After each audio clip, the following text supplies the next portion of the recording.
મિરલ, સૌથી પહેલાં તો ગુડ મોર્નિંગ. જણાવો કે એસ્ટ્રલમાં જે જબરદસ્ત તેજીનો માહોલ છે તેની પાછળનું કારણ શું છે, એક વખત એ જાણી લઈએ.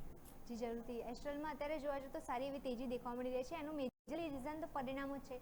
કંપનીના પરિણામો જે તમે નજર કરશો તો પરિણામો સારા આવ્યા છે. પછી મેનેજમેન્ટ કોમેન્ટ્રી પણ પોઝિટિવ છે અને બ્રોકરેજ હાઉસીસ પણ પોઝિટિવ છે. તો પહેલાં આપણે પરિણામો તરફ નજર કરી લઈએ તો કંપનીની જે નફો જે આવક જે છે એમાં તમે નજર કરશો 16% વધારો દેખવા મળ્યો છે. નફામાં પણ તમે નજર કરશો તો એમાં પણ વધારો થતો જોવા મળ્યો છે. 52%થી નફો પણ વધતો જોવા મળ્યો છે. ઇબીટા તમે નજર કરશો તો ઇબીટામાં પણ 23% ગ્રોથ જોવા મળ્યો છે અને માર્જિન પણ કંપનીના તમે નજર કરશો તો પહેલાં 13% હતા જે વધીને અત્યારે 14% થતા જોવા મળ્યા છે. એટલે પરિણામો તમે નજર કરશો ટોપ લાઇન ટુ બોટમ લાઇન સારા જોવા મળ્યા છે. સાથે પ્લમ્બિંગ બિઝનેસ જે છે એની રેવન્યુ ગ્રોથ તમે નજર કરશો એમાં પણ વાર્ષિક 10% ગ્રોથ જોવા મળ્યો છે. સાથે એડહેસિવ બિઝનેસ જે છે એમાં પણ ગ્રોથ થતો જોવા મળ્યો છે. તો આ બંને સેગમેન્ટ જે છે ત્યાંથી સારો ગ્રોથ મળ્યો છે. સાથે પ્રિન્ટિંગ જે બિઝનેસ જે છે પ્રિન્ટ બિઝનેસ જે છે એમાં પણ સારો ગ્રોથ જોવા મળ્યો છે. તો ત્રણ સેગમેન્ટમાંથી સારો ગ્રોથ જોવા મળ્યો છે જેના કારણે પરિણામો કંપનીના સારા જોવા મળ્યા છે.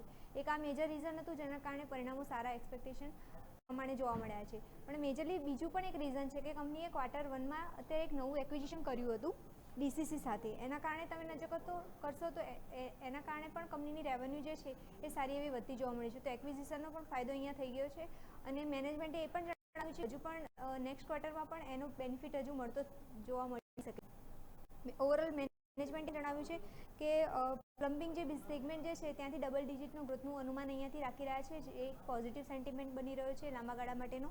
સાથે એમને એ પણ જણાવ્યું છે કે ગ્રોથ ગાઈડન્સ જે છે પહેલાં જે આપ્યું હતું એને પણ વધારવામાં આવ્યું છે. એટલે ઓવરઓલ જોવા જઈએ તો FY 27 સુધીમાં ડબલ ડિજિટ ગ્રોથ અને વોલ્યુમ જે છે એની અપેક્ષા રાખવામાં આવી રહી છે. તો આ બધા સેન્ટિમેન્ટ્સ તમે નજર કરશો તો પોઝિટિવ દેખવા મળી રહ્યા છે. અને એક બ્રોકરેજ હાઉસીસ છે સિટી, એમને પણ અહીંયાથી રિપોર્ટ આપેલો છે, બહાર પાડ્યો છે.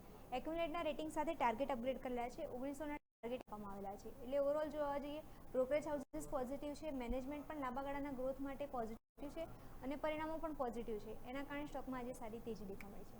ઓકે, તો ટ્રિપલ બોનસ એમ કહી શકાય.